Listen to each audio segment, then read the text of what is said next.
Alors, c'est d'avoir un esprit d'être au démarrage de son business. C'est un peu drôle que j'ai mon cabinet depuis 35 ou 36 ans maintenant et j'ai cette perspective toujours en tête. C'est pas de survivre aujourd'hui qui est important, c'est d'avoir toujours dans le réseau des prospects, des opportunités à venir. Bienvenue sur Let's Go Aller, l'émission qui donne les clés de l'expatriation aux États-Unis et de la conquête du marché américain. Let's Go Aller est une production d'HBN Company. HBN Company accompagne les entreprises françaises dans la définition et l'exécution de leur plan de croissance, qu'elles soient organiques ou par acquisition, et cela en Europe ou aux États-Unis. Vous trouverez plus d'informations sur le site www.ishbia.co. Ça s'écrit ICHBIAH.co.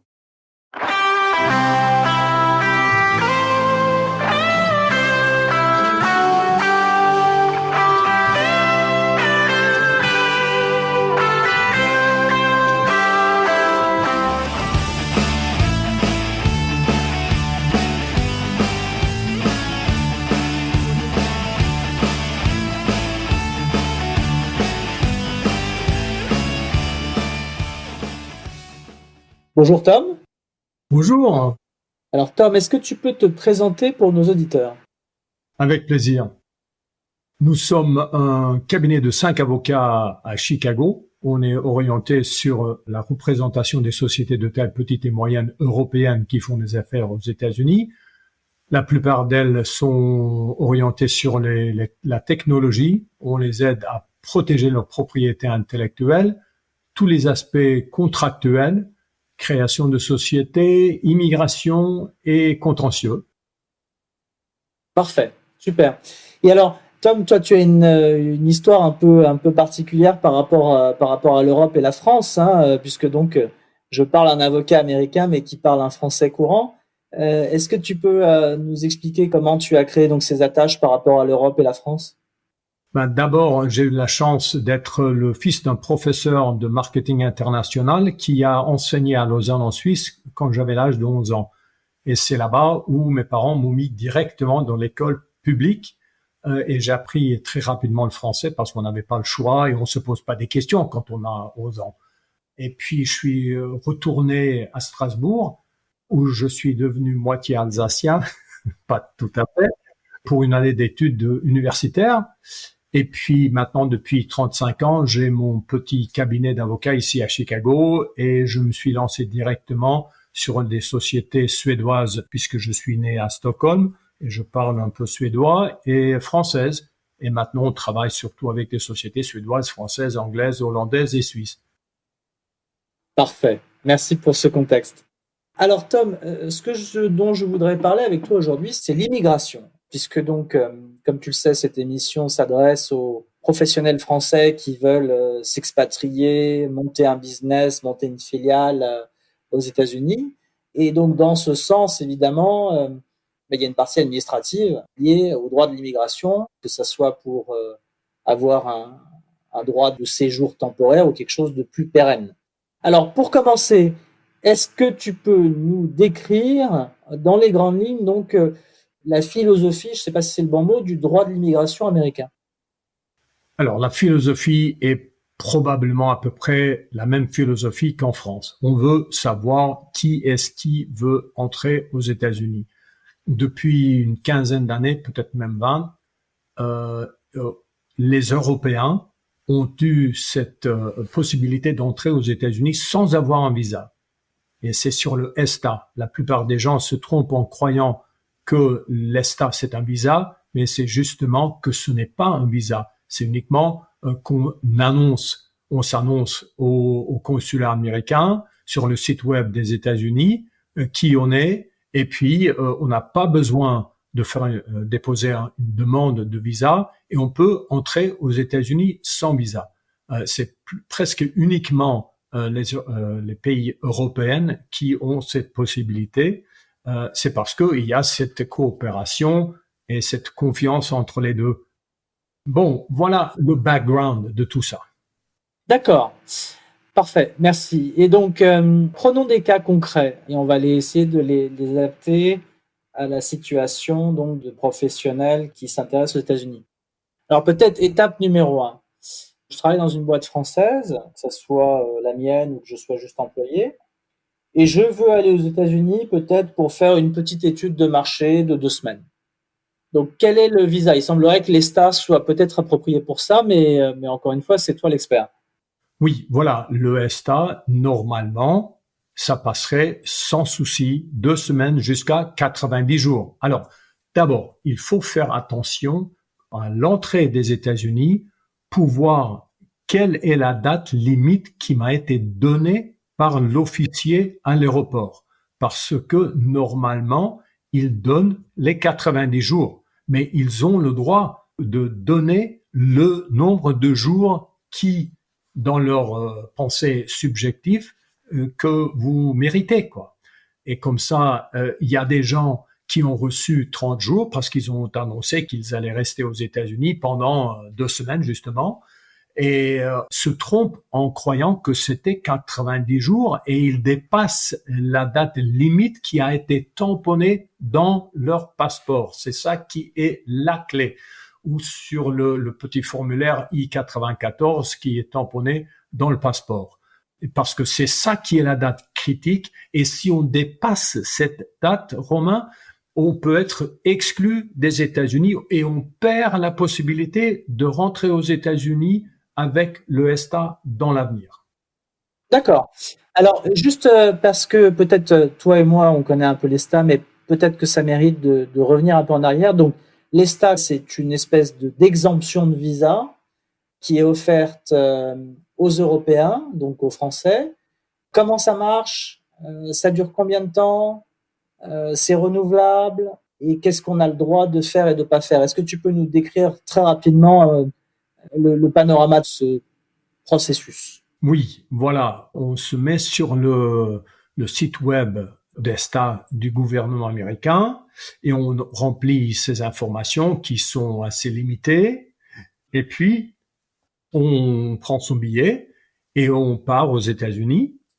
Et à l'entrée, l'officier à l'aéroport va voir que vous avez un ESTA et va, en toute probabilité, vous laisser entrer. Mais en prenant en considération ce qui était essentiel. D'abord, il faut avoir un billet de retour en France et dans les 90 jours, pas un jour de plus. Ça, c'est la première chose. Deuxièmement, on doit pouvoir décrire la raison de son entrée aux États-Unis. Pourquoi est-ce qu'on vient aux États-Unis?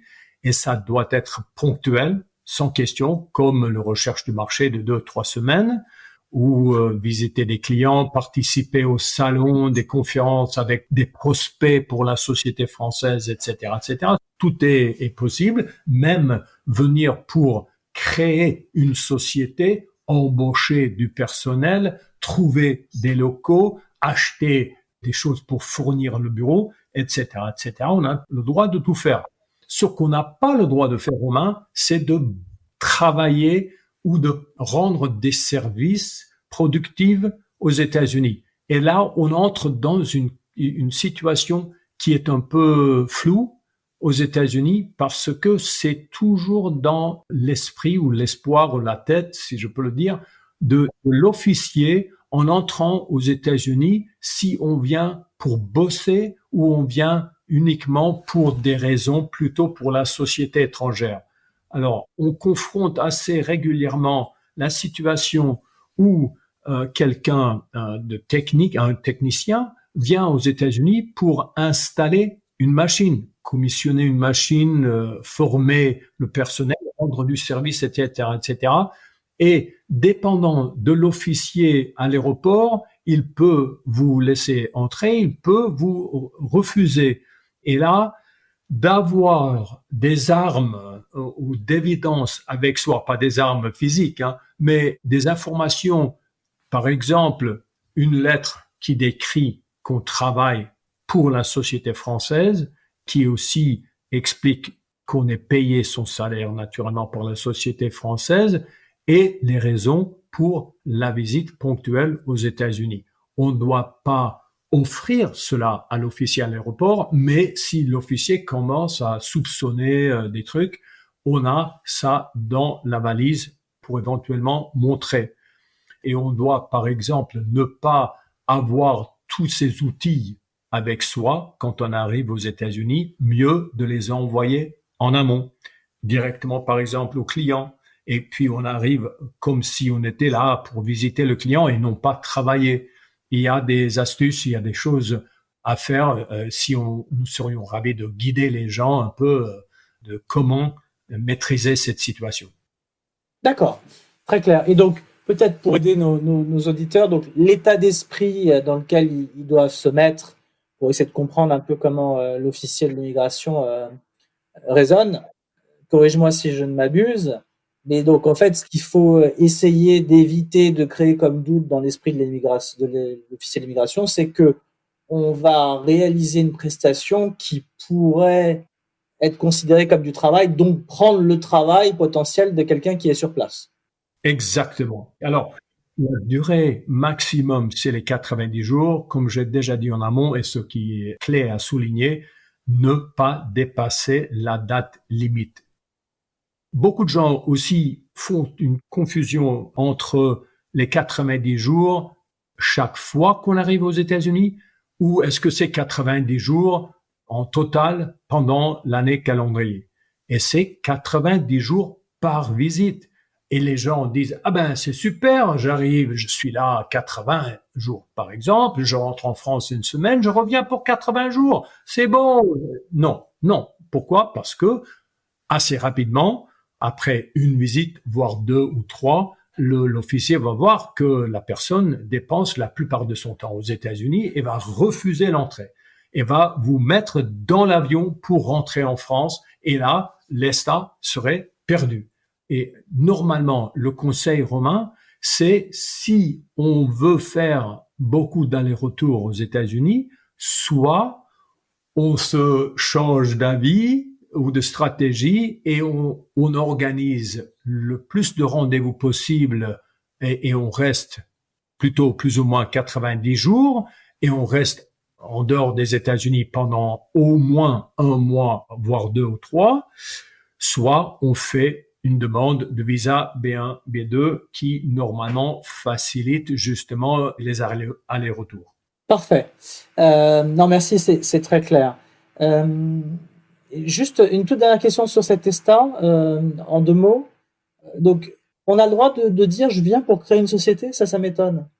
Je pensais que c'était assimilé entre guillemets à un visa quasiment touriste, même si en fait on peut faire 2-3 choses professionnelles, mais créer une société, ça suggère qu'on va devoir changer de visa derrière, non? C'est bien dit, mais la création de la société ne veut pas nécessairement dire qu'on va bosser aux États-Unis. Mais il faut, naturellement, si on vient pour créer la société, il faut être très, très clair avec l'officier.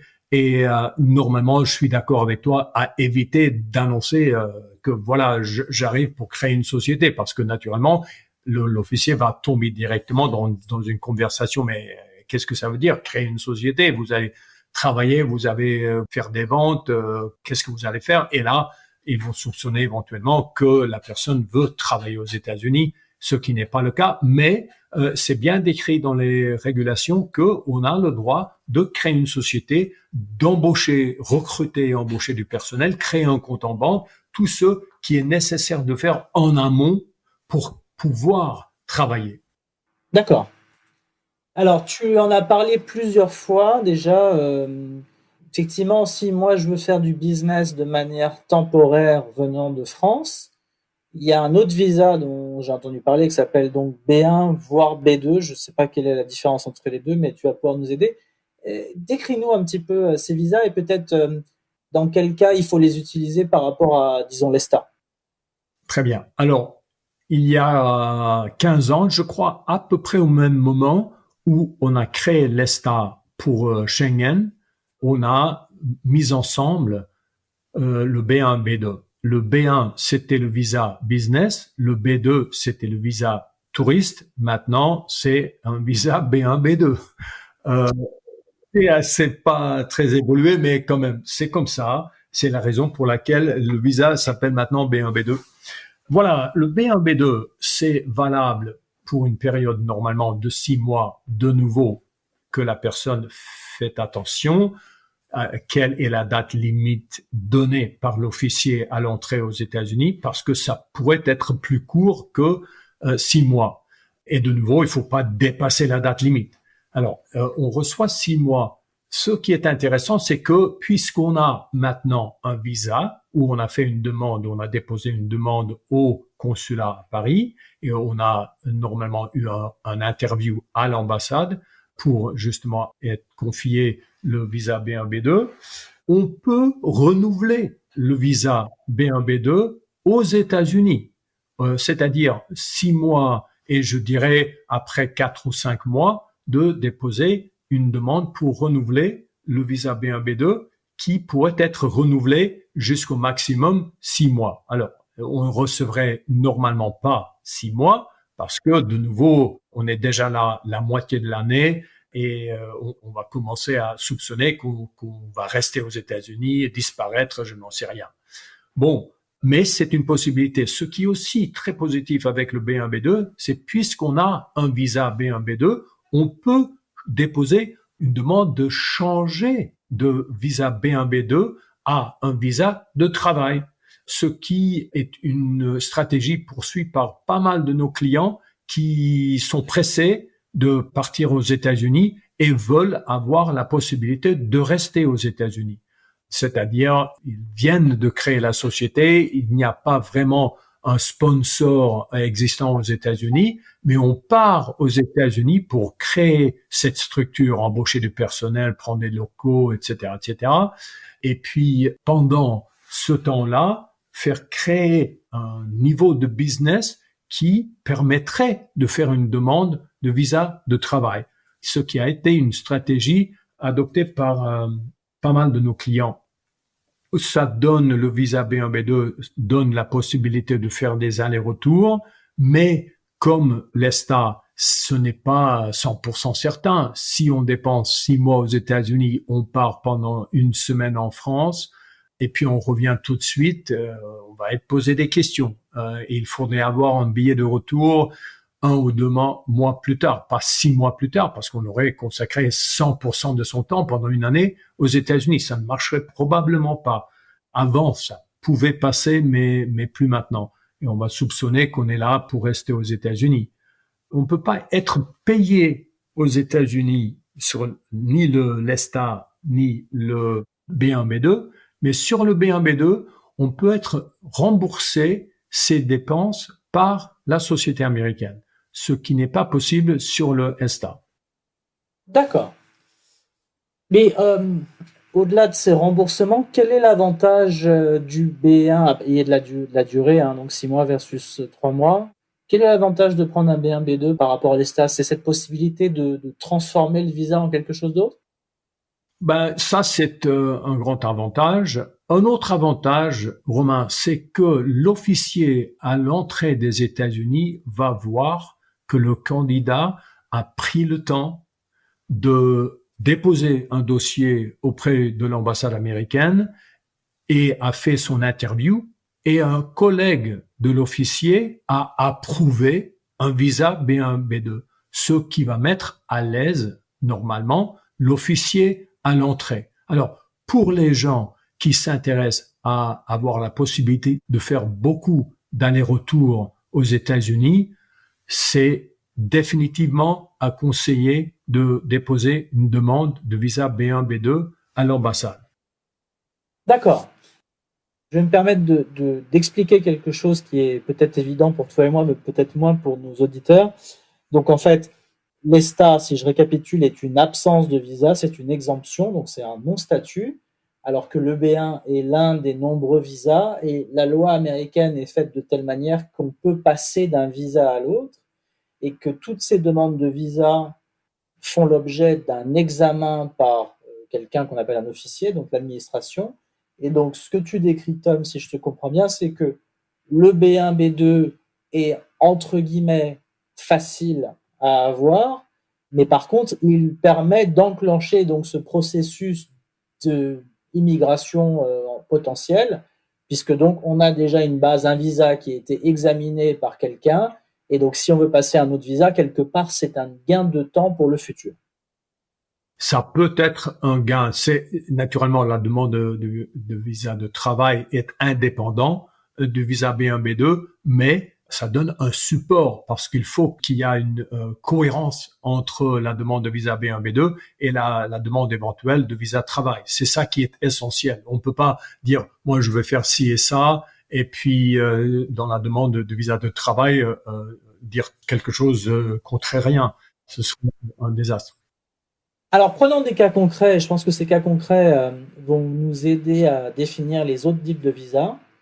Donc, imaginons, je suis un employé d'une société française et donc mes patrons veulent m'envoyer pour monter la filiale aux États-Unis. Donc, si je te comprends bien, s'il s'agit juste de créer l'entité, ESTA, B1, B2, a priori, ça suffit. Tout à fait. Et en plus, Romain, ça peut se faire sans se déplacer aux États-Unis. D'accord. Alors, continuons les cas concrets. Est-ce qu'on peut prendre le cas où je veux travailler, voire diriger une filiale américaine? Quelles sont mes options pour avoir un statut pérenne, soit d'employé d'une société, soit d'une dirigeant, mais dans les deux cas aux États-Unis? Alors, la première chose, c'est que pendant le temps que vous êtes aux États-Unis sur le visa B1, B2, il faut faire travailler la société. Il faut embaucher du personnel. Il faut avoir une structure qui pourrait fonctionner comme un vrai sponsor de visa. Avoir du personnel, des locaux et surtout des affaires, un compte en banque avec de l'argent dedans, des dépenses qu'on peut prouver, c'est ça qui va être essentiel pour toute demande de visa de travail. Oui, parce que, excuse-moi, je t'interromps, mais donc pour nos auditeurs, donc toute demande de visa, entre guillemets, de travail, avec toutes les nuances que ça peut avoir, sont donc faites par les sociétés. Et donc, ce que tu décris, c'est que si on parle d'une création, il faut muscler la société le plus possible pour que, au moment où il y a une demande faite par cette société, elle n'ait pas l'air d'être une coquille vide. Exactement. Alors, quels sont les choix? Il y a le choix de visa L1, L1A, L1B, H1B, E1, E2, OP et davantage. Mais la plupart de nos clients poursuivent soit les visas L ou les visas E. Le visa L qui est soumis au bureau d'immigration aux États-Unis, c'est pour quelqu'un qui a travaillé au moins 1 an des 3 dernières années dans la société étrangère ou dans le groupe étranger qui va être transféré à une filiale aux États-Unis. Une filiale, c'est défini par au moins 50%, on préfère au-delà de 50% de propriété en commun avec la société d'où vient le candidat. Et il faut que cette personne ait travaillé dans une capacité exécutive, managériale ou avec des compétences spécialisées, specialized knowledge. Et le visa L1A normalement est approuvé pour une durée d'1 année ou 2 pour commencer et peut être renouvelable en total pour 7 ans. Le visa L1B qui est pour les spécialistes est normalement pour 1 année ou 2 et renouvelable jusqu'à maximum 5 ans. De prouver specialized knowledge, compétences spécialisées, est devenu de plus en plus difficile. Alors, si on peut déposer une demande de visa L1A comme manager ou exécutive, tant mieux. Pourquoi? Parce que de prouver qu'on est manager ou exécutive, c'est normalement moins difficile. Mais on ne peut pas dire que quelqu'un est manager qui ne l'est pas. Alors, qu'est-ce que c'est un manager? Et c'est important, Romain, de le reconnaître. C'est que un manager, c'est quelqu'un qui gère d'autres professionnels. Et d'autres professionnels, des professionnels, c'est défini comme des gens qui ont au moins 4 ans d'université diplômés. Alors, pour être manager, il faut être manager d'une fonction ou d'un département ou une région. Par exemple, souvent, c'est le sales manager pour les États-Unis. Et normalement, ils ont des gens en dessous, techniques, administratives, après-vente, machin, etc., pour qui les gens travaillent. Pour vos auditeurs, à planifier. Si quelqu'un que vous envisagez envoyer aux États-Unis peut-être n'est pas dans votre organigramme aujourd'hui comme manager, peut-être changer cela. Mais il faut que cette personne soit manager depuis 1 an avant le départ aux États-Unis. D'accord. Donc je récapitule. Donc ça, c'est un contrat où il faut avoir travaillé dans la maison mère, au moins 1 an dans les 3 dernières années en tant que manager. Manager se définit par je gère une équipe de plus de 4 personnes, si j'ai bien compris, de gens qui ont 4 ans d'université. Oui, exactement. Au moins une ou 2 personnes, oui. Le plus, naturellement. D'accord. Donc ça, c'est parfait pour quelqu'un qui va monter une filiale pour une maison mère ou diriger une filiale, ou pour un contrat d'expat entre guillemets typique. C'est ça. Renouvelable tous les ans pendant 6 ans. Et alors après, est-ce que ce visa donne des facilités pour passer à l'étape suivante qui est la carte verte par rapport à d'autres visas? Ah, Monsieur Ishbia, vous montrez que vous connaissez très bien la loi d'immigration aux États-Unis. Romain, c'est comme ça, tu as absolument raison. Le visa L1A de manager ou exécutive est le plateforme idéale pour passer à l'étape suivante, faire la demande de la fameuse carte verte ou résidence permanente. Et pourquoi? Parce que le bureau d'immigration prend pour soi que si quelqu'un est manager ou exécutif, on est essentiel pour la société américaine et comme ça, on n'a pas besoin de faire de la recrutement des Américains pour prendre le rôle qu'on veut faire permanent avec le candidat.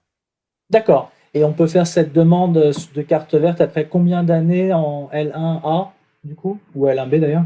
Alors, si la société vient de démarrer aux États-Unis, il faut attendre au moins 1 ou 2 ans et pouvoir montrer maintenant que la société est d'une taille qui permettrait de sponsoriser un visa de permanence aux États-Unis. Si on est transféré dans une boîte plus importante qui existe déjà, qui a pas mal d'employés, chiffre d'affaires, etc., ça peut se faire dans les 3, 4, 5 mois après l'arrivée. Naturellement, le bureau d'immigration va soupçonner un peu que c'était l'objectif du départ, d'avoir une carte verte. Et comme ça, si on peut attendre au moins 1 an, c'est mieux. Mais ça peut se faire assez directement. D'accord. Alors, tu parlais d'autres options de visa de travail. Je crois que tu as parlé du H ou du E. Est-ce que tu peux nous les décrire? Donc, à commencer peut-être par le H. Tout à fait. Alors, le visa H est pour des gens qui vont remplir des professions spécialisées et l'exigence, c'est que la personne, le candidat, a au moins l'équivalent américain de 4 ans diplômé dans le secteur où ils vont travailler. Ils viennent de faire sortir des nouvelles contraintes à cet égard que non pas uniquement les 4 ans d'université diplômée doivent être dans le domaine où ils vont travailler, mais aussi que ce soit très spécifique et que ça ne peut pas être un MBA, par exemple, quelque chose d'études assez variées, quoi. Il faut que ce soit une spécialisation. Avant, on pouvait avoir 4 ans d'université, business school ou general studies ou Sciences Po, etc., sans être spécialisé. Mais maintenant, ils sont assez clairs qu'il va falloir pouvoir montrer qu'on est spécialisé. C'est pour un visa pour 3 ans qui peut être renouvelé pour 3 ans. Le problème, naturellement, et tout le monde le sait maintenant, c'est qu'il y a un quota. Il y a un quota, je crois que c'est 125 000 visas H1B chaque année. Et depuis maintenant au moins 10 ans, il y a des demandes au moins 250, voire 300 000. Et il n'y a que la moitié ou même moins qui sont accordées. Et comme ça, c'est très spéculatif. Et comme ça, normalement, si possible, on essaye de trouver d'autres moyens pour faire entrer le candidat. D'accord.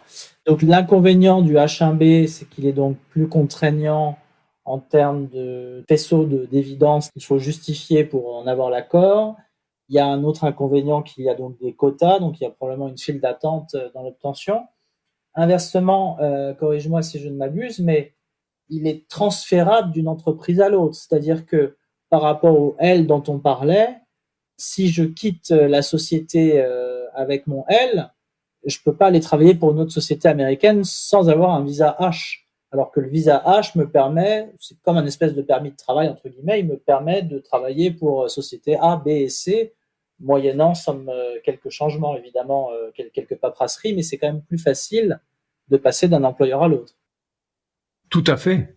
Exactement. Tu peux passer d'une société à une autre. Naturellement, il faut qu'on se qualifie, mais on peut le faire et on peut le faire juste après que le nouvel employeur a déposé la demande. On n'a pas besoin d'attendre l'approbation. D'accord, très clair. Tu parlais d'un autre type de visa. Je crois que tu as listé beaucoup de lettres, c'est compliqué les visas. Et je crois que tu as parlé de EOP. J'ai souvent entendu parler d'un visa investisseur ou d'un visa entrepreneur. Donc en reprenant nos histoires de cas concrets de Français qui viendraient peut-être pour monter leur boîte ou monter une filiale. Qu'est-ce que c'est que ce visa investisseur, Alors, il y a deux visas, Il y a le visa E1 qui est Treaty Trader et puis visa E2, Treaty Investor. Alors, le Treaty Trader, le E1, c'est où il y a un courant d'affaires substantiel et récurrent, déjà en cours au moment où on dépose la demande de visa E1. Et naturellement, pour une société qui démarre aux États-Unis, ça ne va pas marcher. Mais si la société, par exemple, fait déjà beaucoup d'affaires aux États-Unis et finalement se décide, il va falloir qu'on crée une société et on voit quelqu'un aux États-Unis, on peut faire une demande à la base de ces activités qui sont déjà en cours avec les États-Unis depuis un certain temps.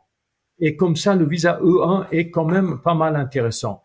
Mais je suis d'accord avec toi, le visa E2, c'est plus normal.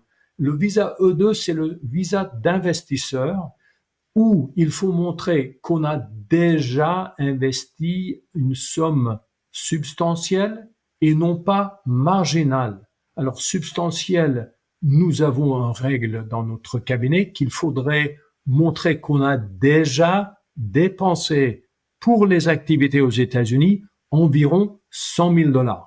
Ça ne suffit pas d'avoir un business plan qui montre qu'on va dépenser les 100,000 si on reçoit le visa. Mais si on n'a pas déjà des activités, des dépenses aux États-Unis, on va avoir du mal à avoir le visa E2. Et comme ça, le conseil qu'on donne toujours, c'est que si une société envisage d'envoyer quelqu'un aux États-Unis, à mettre ça en tête de sa planification de ses activités aux États-Unis, c'est-à-dire de créer la société aux États-Unis au plus rapide, ouvrir le compte en banque, envoyer de l'argent, disons $50,000 ou quelque chose comme ça, et que toutes les dépenses aux États-Unis soient payées par la société américaine et non pas la société française. Même si c'est le même argent, la perspective du bureau d'immigration, et dans ce cas, ce serait le consulat à Paris, et que si l'argent est dépensé par la société américaine, ça montre l'engagement de la société française dans l'investissement aux États-Unis. D'accord. Alors, explique-moi peut-être ce visa E1, et puis on reparlera du E2 après, mais donc tu parlais d'un volume d'affaires, donc je reprends nos cas concrets. Je suis une société française et j'exporte aux États-Unis depuis pas mal d'années. Donc j'ai un volume d'affaires plus ou moins récurrent. Je ne sais pas si on va dire qu'il est substantiel. Donc, dans quel cas je vais utiliser un E1 versus peut-être un L1 et quels sont les avantages et les inconvénients de chaque, du coup? Excellente question. Ça va être à l'avocat américain de vous conseiller de quelle est la meilleure solution. Alors, si on est refusé un visa, Ça ne veut pas dire qu'on peut pas soumettre d'abord une nouvelle version de la même demande, surtout parce que quand on reçoit le refus, on est informé des raisons pour lesquelles on a été refusé, normalement. Pas toujours, mais normalement, surtout le visa L. Et ça n'empêche pas non plus de faire une demande d'un autre type de visa. Et surtout, de nouveau, avec les informations qu'on a reçues du bureau d'immigration. Une autre chose, je voulais mettre ça en parenthèse, mais c'est clair que nous, on est très dur avec nos clients. Si on ne trouve pas que le client est prêt pour déposer son dossier, on le dit. On dit, on a besoin d'avoir des informations supplémentaires, vous n'avez pas dépensé suffisamment, il n'y a pas cette activité substantielle, vous n'avez pas encore créé la société américaine, etc., etc. Alors, le choix entre le E1 et le L est difficile. Le E1 n'exige pas que la société américaine ait beaucoup d'activités. J'ai en tête l'idée que pour le visa E qui est décidé par le consulat à Paris, que le consulat à Paris regarde un peu plus les activités de la société française et non pas de la société américaine.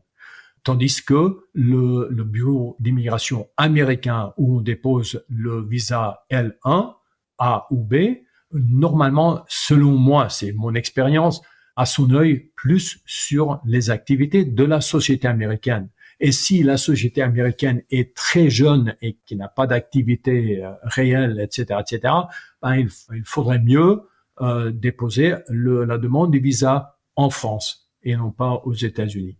D'accord. Et par contre, en termes de possibilité d'avoir la carte verte, est-ce qu'on peut utiliser le E1 pour avoir une carte verte plus tard ou est-ce qu'on est limité? Je dirais très limité. Le truc, c'est que le bureau d'immigration trouve qu'il y a un conflit entre les raisons pour lesquelles on a déposé la demande de visa E1 et une carte verte. C'est-à-dire le E1, c'est absolument temporaire et on a promis de rentrer en France. Ce n'est pas insurmontable, mais il faut être très prudent dans ces démarches. Mais on l'a fait, hein. C'est pas comme si c'était impossible. Mais on peut pas passer directement à une demande de carte verte sur tout autre visa que le visa L1A. Même le L1B, il faut, et surtout pour les visas E1, E2, O, etc., il faut que la société fasse un recrutement des Américains pendant plusieurs mois, ce qui peut être pas mal coûteux et naturellement risqué s'il y a des Américains qui qualifient pour le poste.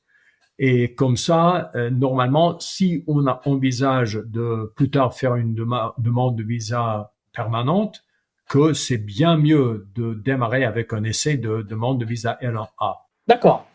Juste pour expliquer donc le processus de carte verte, pour avoir la carte verte, le gouvernement américain va demander à l'employeur, enfin au sponsor, donc la société, de mettre une annonce pour chercher à trouver un local qui serait capable de remplir le job pour lequel on demande la carte verte. Et seulement quand on ne trouve pas les bons candidats et qu'on peut le prouver à l'immigration, on peut en voir le processus de carte verte qui continue. Donc, je pense que c'est ça que tu décrivais.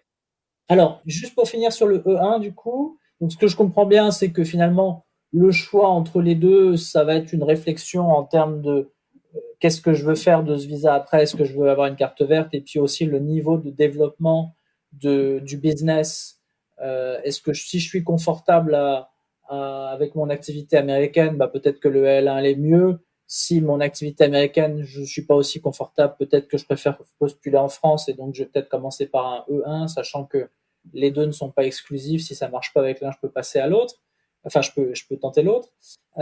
En termes de durée, il a une durée de vie limite. Comment ça marche?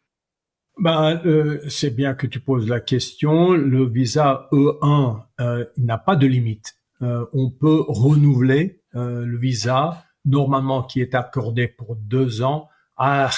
Je sais qu'il y a des règles particulières avec la France que je n'ai pas en tête à l'instant, mais normalement, c'est renouvelable tous les 2 ans ou 4 ans. Et chaque fois qu'on renouvelle, il faut montrer que l'activité reste pérenne et continue à évoluer et que la majorité de la propriété de la société française et américaine reste française. J'ai oublié à t'annoncer ça, que pour avoir le visa E1 ou E2, il faut qu'il y ait une identité de nationalité entre le candidat et la majorité de la propriété de la société française et américaine. D'accord. Donc, en fait, une société, une maison mère anglaise peut envoyer un Anglais mais pas un Espagnol. Une maison mère française peut envoyer un Français et pas un Espagnol. C'est ça que tu décris. C'est exactement ça. Et ils sont très, très, très sévères là-dessus. Si c'est une société publique française, ça devient très compliqué pour montrer qu'au moins 50% des actionnaires sont français. Bien sûr. Société cotée, oui. D'accord. Alors, le E2, tu en parlais tout à l'heure. Donc, tu disais, bon, il faut dépenser de l'argent, mais peut-être si on prend un peu de recul, qu'est-ce que c'est que ce visa investisseur? Ça s'adresse à des gens qui veulent créer une filiale ou une entreprise, ou ça s'adresse même à des gens qui vont être employés? Comment ça marche et c'est pour qui? Ça peut absolument marcher pour des gens qui veulent créer une société aux États-Unis, comme des sociétés françaises qui ont déjà des activités aux États-Unis et peuvent montrer qu'ils ont investi ces 100 000 dollars ou une somme substantielle.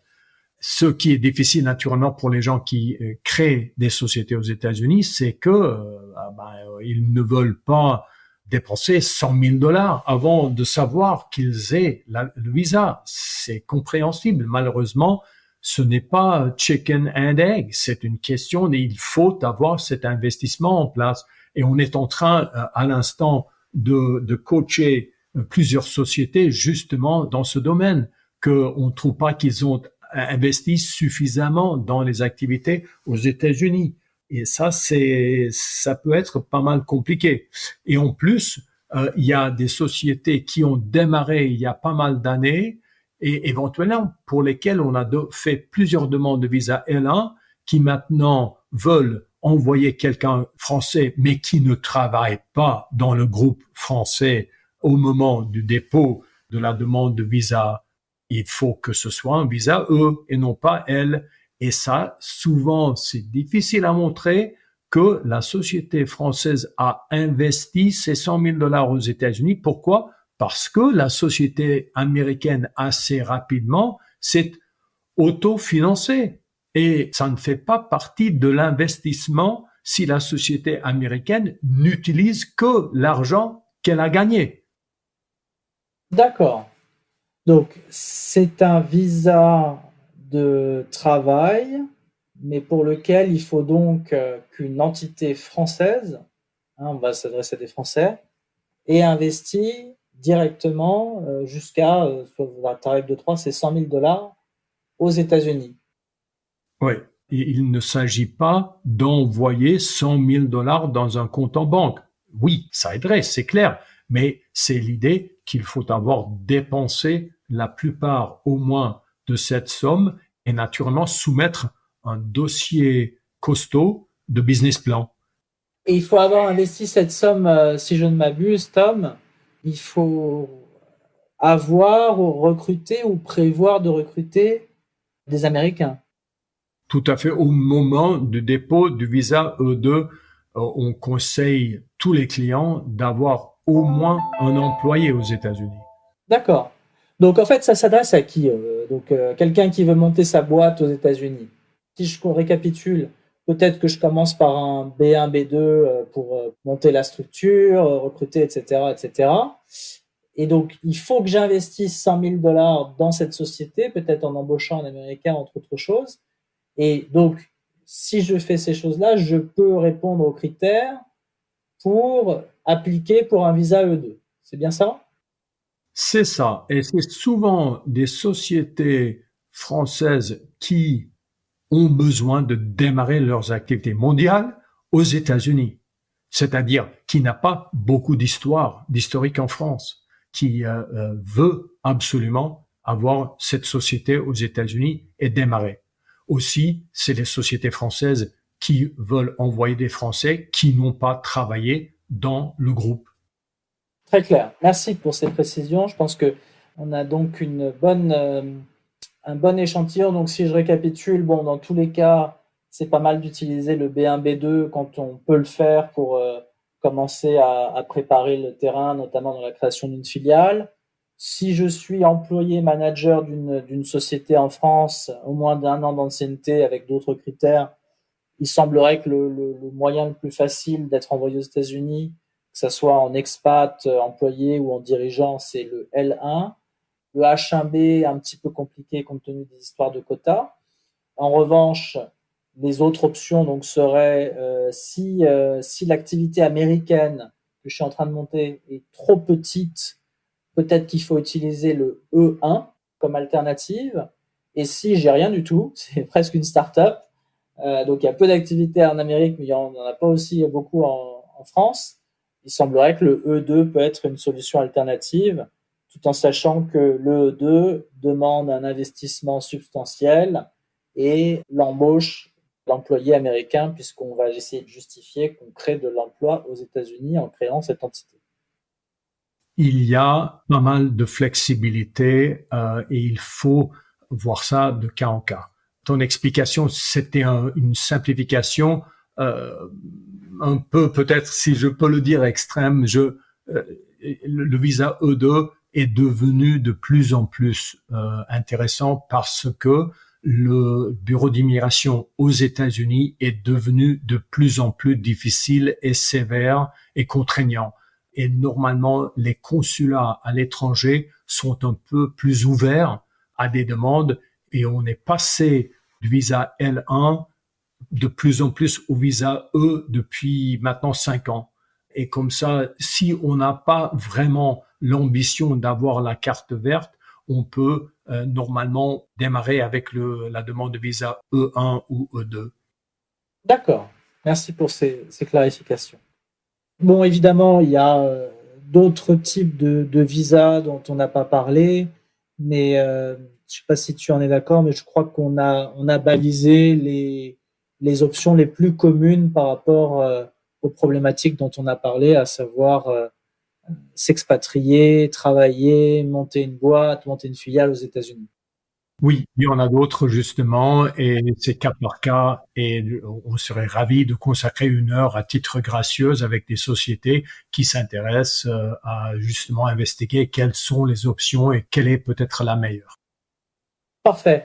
Alors, à l'heure où on se parle, on est à presque 2 jours des élections présidentielles américaines, et donc on est surtout dans un contexte de coronavirus, avec des frontières qui sont en grande partie fermées, avec une administration qui est relativement protectionniste, si c'est pas mal nationaliste.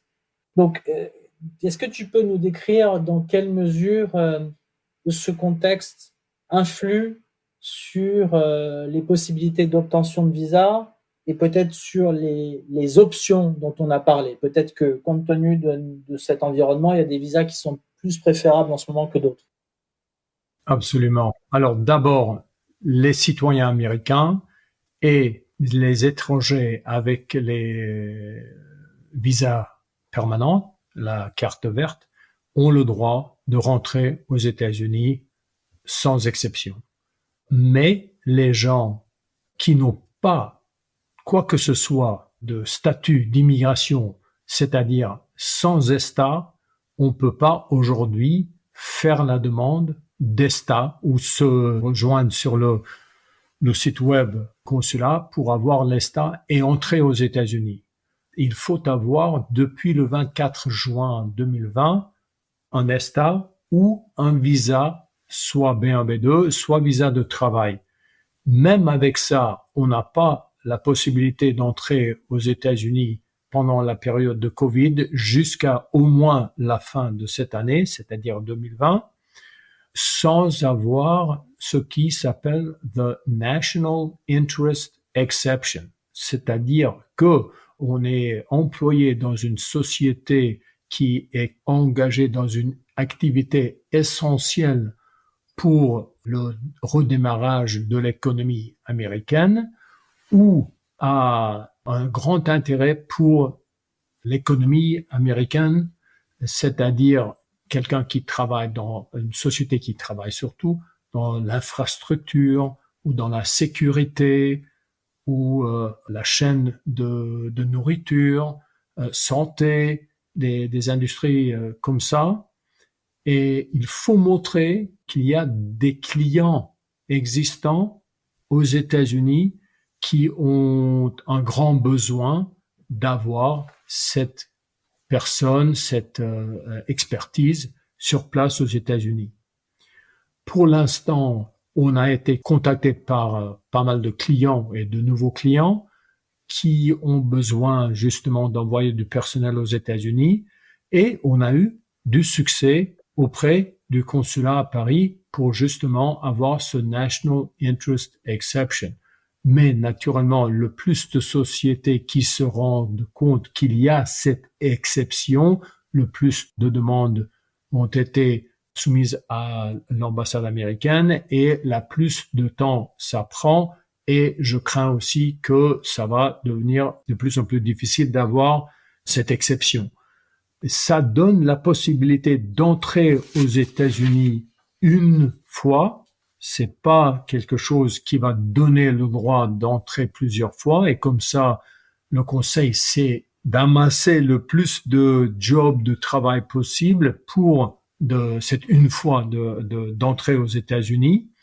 On soumet la demande par email et le consulat revient avec sa décision normalement entre 10 jours et 2 semaines. Et il faut partir dans les 30 jours après avoir reçu cette National Interest Exception.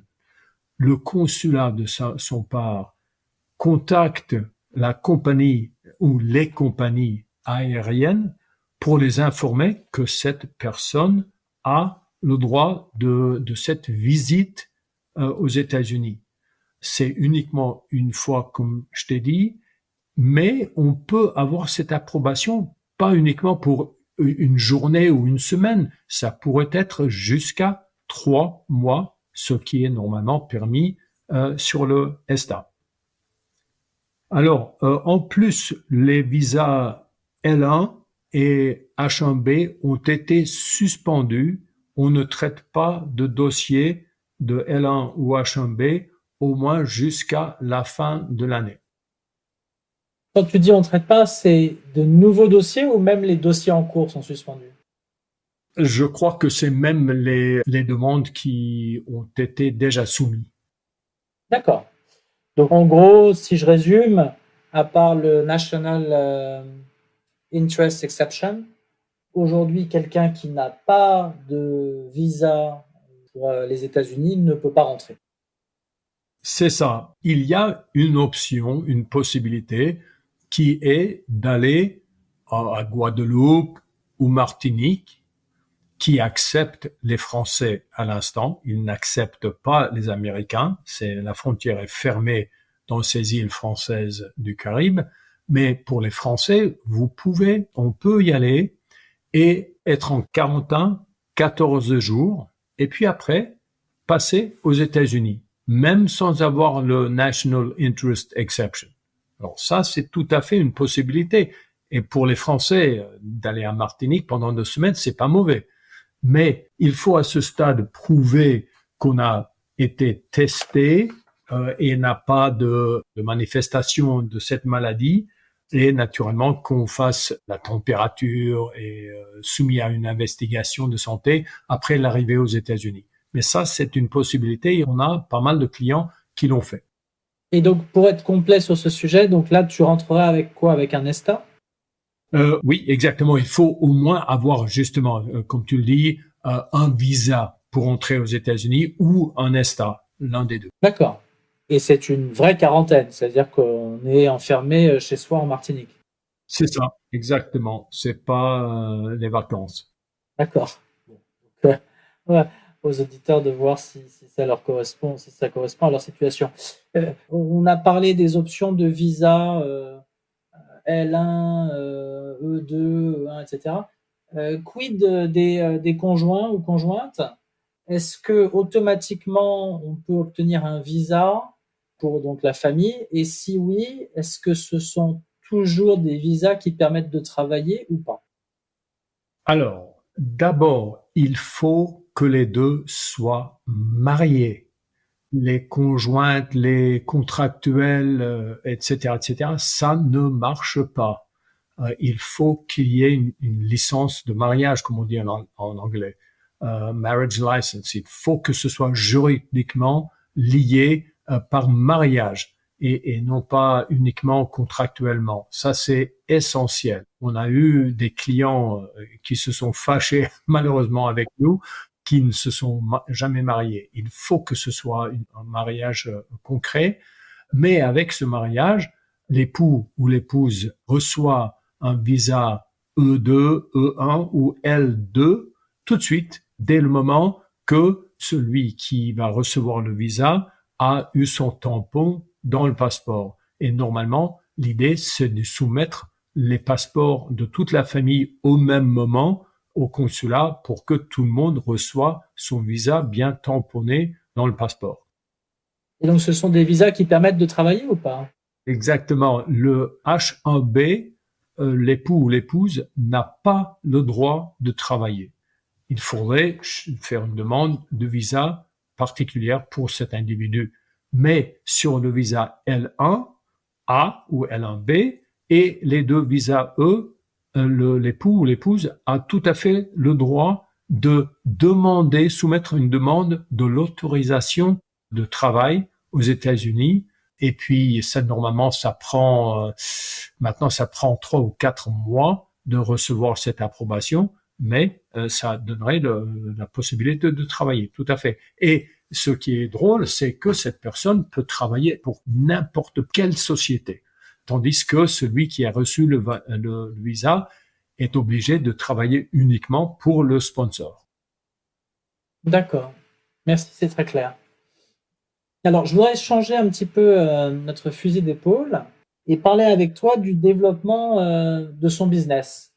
Alors, si je comprends bien, donc tu as des clients en grande partie européens, français, suédois, anglais, mais le travail que tu exécutes pour eux, toi et tes associés et employés, bah, il est principalement aux États-Unis. Et donc, quelles sont les bonnes pratiques de maître Tom Torelli pour arriver à gérer donc un business développement qui est probablement en Europe et l'exécution du travail qui est sur un autre continent, à savoir les États-Unis? Alors, c'est d'avoir un esprit d'être au démarrage de son business. C'est un peu drôle que j'ai mon cabinet depuis 35 ou 36 ans maintenant et j'ai cette perspective toujours en tête. C'est pas de survivre aujourd'hui qui est important, c'est d'avoir toujours dans le réseau des prospects, des opportunités à venir. Deuxièmement, d'avoir cette perspective, et je souris en disant d'être un peu désespéré. Et je dis ça avec sourire parce que naturellement, je suis pas désespéré. Le business fonctionne depuis 35 ans et même on a eu beaucoup de chance que le cabinet reste plus ou moins aussi chargé avec des affaires qu'on était avant Covid. Mais si je peux m'expliquer là-dessus, c'est d'avoir cette perspective que chaque contact, chaque personne peut donner quelque chose à l'avenir. Et si moi, je donne de mon temps, par exemple avec ce podcast, ou autre, consacrer 1 heure avec une société qui a des questions au sujet d'immigration, qui est quand même un sujet très important pour les sociétés et complexe. Je suis ravi de le faire parce que si on donne quelque chose au démarrage, on a beaucoup plus de possibilités de recevoir quelque chose en avenir. D'accord.